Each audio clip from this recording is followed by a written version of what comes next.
박정희와 한국의 산업혁명, 가난의 덫을 깨고 민족 중흥을 이끈 기업가적 지도자. 박정희 전 대통령의 유산은 대한민국 현대사에서 가장 논쟁적인 이름으로 남아있으며 이는 기적과 모순이 가난의 덫에 묶여있던 나라. 그는 공장의 굴뚝과 고속도로, 수출 전선에 자신의 이름을 걸었다. 연평균 9%가 넘는 성장률, 한강의 기적은 그의 설계에서 시작됐다. 그러나 그 기적은 민주주의의 침묵과 함께였다. 9월 1961년 1인당 소득 82달러, 산업 기반도 배울 기회도 없던 나라. 박정희는 굶주림의 문제를 해결하고 스스로 일어서는 길만이 생존이라고 믿었습니다. 광산과 공장, 수출과 철강에 모든 힘을 쏟았고 마침내 세계가 놀란 경제 기적의 토대. 박정희의 통치 철학은 단순했습니다. 정치 이전의 경제. 민주주의는 빵을 먹고 나서 생각할 문제라 했습니다. 그는 국가를 기업처럼 경영했습니다. 목표는 명확했고 성과와 책임이 분명했습니다. 현실에 뿌리내린 전략으로 다리를 놓고 공장을 세우고 수출길을 열었습니다. 1962년 박정희 대통령은 제1차 경제개발 5개년 계획을 시작했습니다. 농업 중심의 가난한 나라였던 한국은 이때부터 공업화의 길을 걷기 시작하죠. 특히 1971년부터 1978년까지 한국은 연평균 11%라는 경이적인 성장률을 기록했습니다. 대통령이 직접 수출 세계 경제만으로는 나라가 서지 못한다. 박정희 대통령은 말했습니다. 우리에게 필요한 건 정신적 자본, 근면, 자조, 협동, 그리고 하면 된다는 믿음이었습니다. 새마을운동은 그 정신을 모았습니다. 1960년대 한 남자의 선택이 나라의 운명을 바꿨습니다. 산업화를 밀어붙이고 수출입국을 외치며 압축 성장을 이끌어낸 개발 독재. Korea's leap was thanks to Park Chung-hee. 노벨 경제학상 수상자 제임스 로빈스는 그를 이렇게 평가했습니다. 150여 신생국 중 유일하게 1961년 5월 그는 총칼을 들고 권력을 잡았다. 언론은 입을 닫았고 반대자는 감옥과 고문실로 끌려갔다. 중앙정보부의 그림자 아래 민주주의는 뒷걸음쳤다. 우리는 그 시대를 기억한다. 빠른 산업화는 놀라운 성장을 가져왔지만 그 그림자도 길게 드리웠습니다. 굽이치는 매연과 오염된 강, 도시의 변두리에서 살아가는 사람들. 한편으로는 거대한 불빛의 중심에 자본이 모이고 지역과 계층의 간극은 더욱 깊어졌습니다. 그는 국가의 아버지이자 권위의 화신, 사랑과 두려움을 동시에 받으며 경제의 신화를 만들었다. 탄환보다 빠른 개발, 세계가 놀란 성장, 그리고 엄혹한 질서, 모두 그의 이름으로 기록됐다. 하지만 우리에게 남은 건 찬란한 성취만이 아니다. 그는 산업화를 이끌었고 위기 속에서 나라를 세웠습니다. 그러나 자유를 가둔 권위주의 역시 그의 이름 아래 있었습니다. 그래서 우리는 촛불을 들었고 민주주의를 향해 걸었습니다. 빛과 그림자가 함께 남은 유산. 이제 어떤 미래를 선택할 자가 그립다. 그는 한 시대의 굶주림을 끝냈고 공장을 세우고 거리를 밝히며 할 수 있다는 믿음을 한민족의 심장에 심었다. 하지만 그 빛 뒤엔 그림자가 길었다. 자유를 외친 젊은이들의 목소리는 짓눌렸고 칼날 같다. 달러를 벌어들일 기회가 왔는데 못하겠다는 자들이 있어. 중동이라고 하셨습니까? 예, 사우디에서 도로를 만든답니다. 그런데들 못하겠다고 해. 그럼 제가 해보겠습니다. 하지만 기회가 한 번뿐이라는 걸 압니다. 정사장도 안 되면 나도 포기하지. 책임지겠습니다, 대통령 각하. 무슨 얘기입니까? 석유 파동으로 중동 국가들이 달러를 주체하지 못하고 있습니다.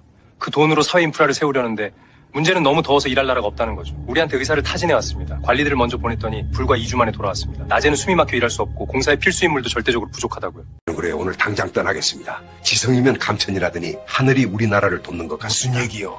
중동은 이 세상에서 건설 공사하기에 제일 좋은 지역입니다. 뭐요? 1년 12달 비가 오지 않으니 쉼 없이 공사할 수 있고요. 또 뭐요? 모래, 자갈은 현장에 널려 있으니 자재 조달이 쉬워. 달러가 절실하던 1970년대 박정희 대통령은 놀라운 선택을 했다. 30만 명의 일꾼들을 중동으로 보내라. 사막에서는 땀이 강물이 되었고 석양 속 공사장은 금맥처럼 빛났다. 그는 특별한 비행기를 준비했다. 보잉 747 한가득.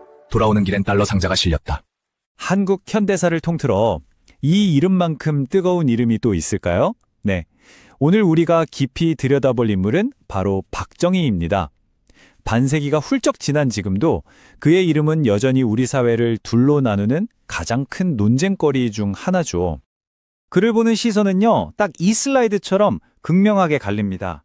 한쪽에선 이 나라를 지긋지긋한 가난에서 구한 영웅, 기적의 설계자다라고 하고요. 다른 한쪽에선 민주주의를 짓밟은 냉혹한 독재자일 뿐이다라고 하죠. 바로 이 지점에서 오늘의 이야기가 시작됩니다. 도대체 어떻게 한 사람이 이렇게까지 정반대의 두 얼굴을 가질 수 있었을까요? 그 답을 찾아서 그가 등장했던 시대로 한번 되돌아가 보겠습니다. 그의 리더십을 제대로 이해하려면요, 다른 무엇보다 그가 권력을 잡았던 바로 그 순간의 대한민국을 봐야 합니다. 모든 것은 당시에 그야말로 절망적인 현실에서 시작됐거든요. 자, 이 숫자 한번 보시죠. 82달러. 이게 뭘까요? 1961년 박정희가 쿠데타로 정권을 잡았을 때 대한민국의 1인당 국민소득입니다. 당시 아프리카 가나보다도 못 살던 그냥 세계에서 가장 가난한 나라 중 하나였던 거죠. 네, 이게 바로 그때 대한민국의 민낯이었습니다. 전쟁으로 공장 하나 제대로 돌아가는 게 없었고 국민 절반 이상은 글도 못 읽었어요. 박정희는 스스로 혁명이라고 불렀던 쿠데타로 바로 이런 나라를 떠맡게 된 겁니다.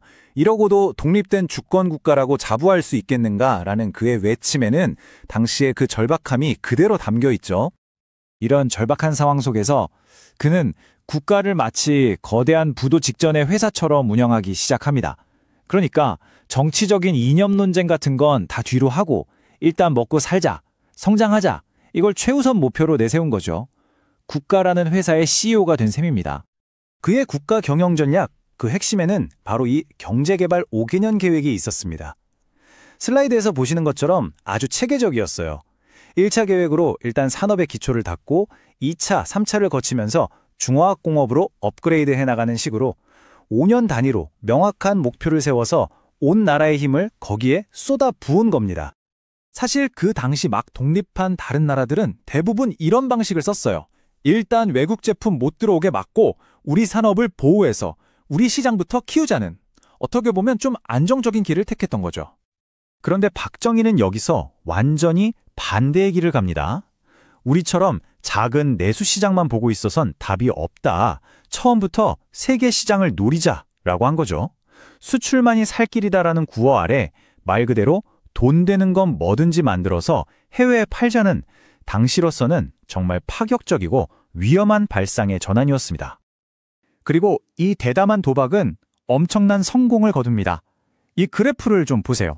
70년대에는 연평균 11%라는, 이건 뭐 인류 경제사에서도 거의 찾아보기 힘든 경이로운 성장률을 기록합니다. 혹시 처음 봤던 숫자 기억나세요? 82달러. 그 82달러가 불과 20년 만에 1700달러를 넘어섭니다. 20배 넘게 성장한 거죠. 전 세계가 이걸 보고 한강의 기적이라고 부르기 시작했습니다. 하지만 이 눈부신 기적의 뒤편에는 아주 짙은 그림자가 있었습니다. 이제 그 발전의 대가, 그 어두운 면에 대해서 이야기해 봐야겠습니다. 그의 통치 철학은 이 한마디에 다 담겨 있습니다. 일단 국민들 배부터 채우는 게 정치적 자유보다 먼저라는 거죠. 여기서 중요한 건요, 그에게 경제 발전은 민주주의로 가기 위한 수단이 아니라 그 자체가 최고의 목표였다는 점입니다. 경제 성장이라는 단 하나의 목표를 위해서 효율성은 최고가 됐지만 그 과정에서 민주주의적인 절차는 그냥 걸림돌 취급을 받았습니다. 언론은 통제됐고 반대의 목소리는 절대로 용납되지 않았죠. 특히 유신헌법은 그에게 사실상 종신 집권이 가능한 절대 권력을 쥐어주면서 한국의 민주주의를 완전히 후퇴시켜버렸습니다. 참 아이러니하죠. 그의 철권 통치는 외부의 저항이 아니라 바로 자기 권력의 심장부에서 터져나온 총성 한 발로 허무하게 끝이 납니다. 이 사건은 그의 체제가 겉보기와는 다르게 얼마나 극심한 내부 갈등을 안고 있었는지를 상징적으로 보여줍니다. 자, 그렇다면 이 빛과 그림자, 성공과 실패라는 두 얼굴을 우리는 어떻게 하나로 묶어서 이해할 수 있을까요? 여기서 등장하는 개념이 바로 개발 독재 혹은 발전 국가 모델입니다. 아주 간단히 말하면 이런 겁니다. 강력한 권한을 가진 국가가 경제성장을 지상 최대의 과제로 삼고 시장에 직접 뛰어들어서 모든 자원을 그 목표 하나에 쏟아붓는 방식. 이게 바로 박정희 모델의 핵심이죠. 그의 국가 경영술은 이 4단계로 정리해 볼 수 있어요. 첫째, 우리 민족 다시 일으키자는 아주 명확한 목표를 던져주고요.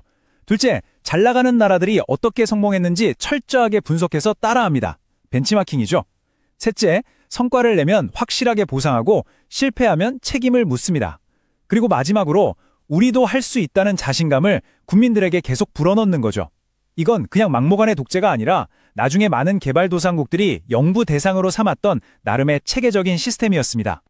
자, 이제 마지막으로 오늘날까지도 계속되고 있는 그의 유산에 대한 논쟁을 정리해보면서 우리는 그를 어떻게 봐야 할지 한번 생각해 보겠습니다. 이건 가장 최근의 평가 중 하나인데요. 2024년 노벨 경제학상을 받은 제임스 로빈슨 교수가 한국의 성장에 대해 이렇게 말했습니다. 박정희의 경제 발전이 한국 도약의 핵심이었다고 명확하게 짚어준 거죠. 그의 리더십이 단순한 억압을 넘어서 실제로 나라를 발전시킨 원동력이었다는 걸 보여주는 평가입니다. 결국 그의 시대는 이 한 문장으로 요약할 수 있지 않을까 싶습니다. 빛과 그림자, 기적과 모순이 마치 동전의 양면처럼 딱 붙어 있었던 시대. 가난에서 벗어나는 것과 정치적인 자유를 억압당하는 것이 분리될 수 없는 하나의 패키지였던 셈이죠. 그래서 올해는 마지막으로 이 질문을 던질 수밖에 없습니다. 과연 그가 아니었다면 지금의 대한민국은 가능했을까? 물론 역사에 만약은 없죠. 하지만 이 질문은 오늘을 사는 우리에게 여전히 중요한 화두를 던집니다. 발전과 자유, 그 사이의 균형을 어떻게 잡아야 하는가? 이 질문에 대한 여러분의 생각은 어떠신가요?